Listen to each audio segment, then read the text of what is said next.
पुराण साहित्य भारतीय संस्कृति और धर्म का अमूल्य खजाना है, जिसमें देवी देवताओं, ऋषियों और प्राचीन घटनाओं की अद्भुत कथाएं समाहित हैं। पुराण साहित्य में गरुड़ पुराण का प्रमुख स्थान है। सनातन धर्म में यह मान्यता है कि मृत्यु के पश्चात गरुड़ पुराण कराने से जीव को वैकुंठ लोक की प्राप्ति हो जाती है। गरुड़ पुराण में 19,000 श्लोक हैं, किंतु वर्तमान में कुल 7,000 श्लोक ही प्राप्त होते हैं। प्रेत योनि को भोग रहे व्यक्ति के निमित्त गरुड़ पुराण करवाने से उसे आत्मशांति प्राप्त होती है और वह प्रेत योनि से मुक्त हो जाता है। गरुड़ पुराण में प्रेत योनि एवं नरक से बचने के उपाय बताए गए हैं। इनमें प्रमुख उपाय दान दक्षिणा, पिंडदान, श्राद्ध कर्म आदि बताए गए हैं।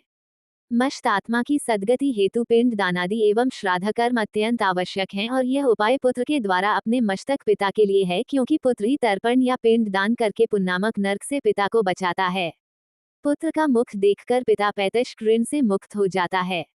मृत्यु के बाद क्या होता है, यह एक ऐसा प्रश्न है जिसका उत्तर जानने की इच्छा सभी को होती है और सभी अपने अपने तरीके से इसका उत्तर भी देते हैं।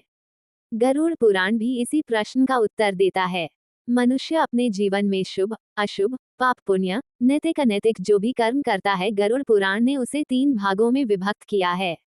पहली अवस्था में मनुष्य अपने शुभ अशुभ, अच्छे बुरे कर्मों को इसी लोक में भोग लेता है। दूसरी अवस्था में मृत्यु के उपरांत मनुष्य विभिन्न 84 लाख योनियों में से किसी एक में अपने कर्म के अनुसार जन्म लेता है। तीसरी अवस्था में वह अपने कर्मों के अनुसार स्वर्ग और नरक को प्राप्त करता है।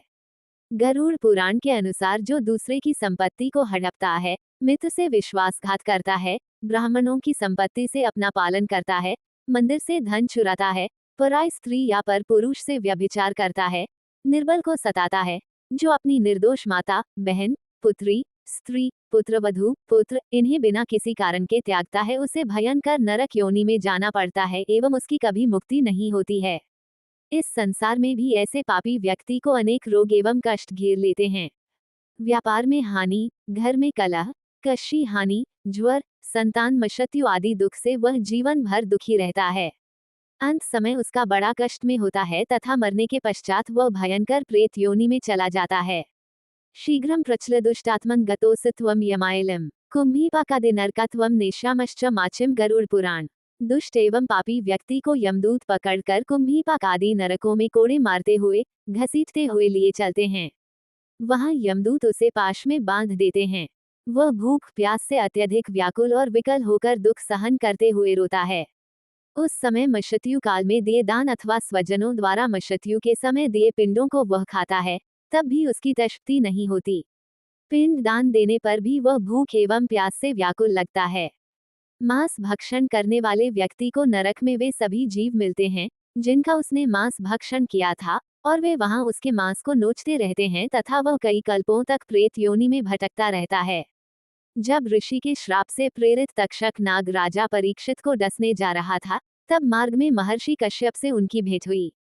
तक्षक ने ब्राह्मण का वेश बनाया और पूछा, महाराज, आप इतनी उतावली में कहाँ जा रहे हो? तब ऋषि कश्यप ने कहा कि तक्षक नाग राजा परीक्षित को डसने जा रहा है और मेरे पास ऐसी विद्या है कि मैं राजा परीक्षित को पुनः जीवन दान दे दूंगा। तक्षक ने सुना तो अपना परिचय दिया, कहा, ऋषिवर, मैं ही तक्षक हूँ और मेरे विष का प्रभाव है कि कोई आज तक मेरे विष से बच नहीं सका। तब ऋषि कश्यप ने कहा कि मैं अपनी मंत्र शक्ति से राजा परीक्षित को फिर से जीवित कर दूंगा। इस पर तक्षक ने कहा, यदि ऐसी बात है तो आप इस वृक्ष को हरा भरा करके दिखाइए, मैं इसे डसकर भस्म कर देता हूँ। ज्यों तक्षक नाग ने हरे भरे वृक्ष को डंस मारा, त्यों ही वह हरा भरा वृक्ष विष के दुष्प्रभाव से जलकर राख हो गया। तब ऋषि कश्यप ने अपने कमंडल से अपने हाथ में जल लेकर वृक्ष की राख में छींटा मारा तो वह वृक्ष अपने स्थान पर फिर से हरा भरा होकर अपने स्थान पर खड़ा हो गया। तक्षक को बड़ा आश्चर्य हुआ और पूछा, ऋषिवर, आप वहां किस कारण से जा रहे हैं? इस पर ऋषि कश्यप ने बताया कि मैं राजा परीक्षित के प्राणों की रक्षा करूंगा तो मुझे बहुत सा धन मिलेगा। तक्षक ने ऋषि कश्यप को संभावना से ज्यादा धन देकर विदा करना चाहा, लेकिन ऋषि कश्यप ने यह उचित नहीं समझा और नहीं माने।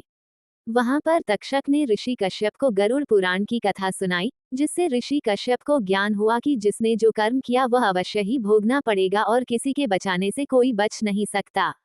इस प्रकार से ऋषि कश्यप बहुत सा धन लेकर वहीं से विदा हो गए।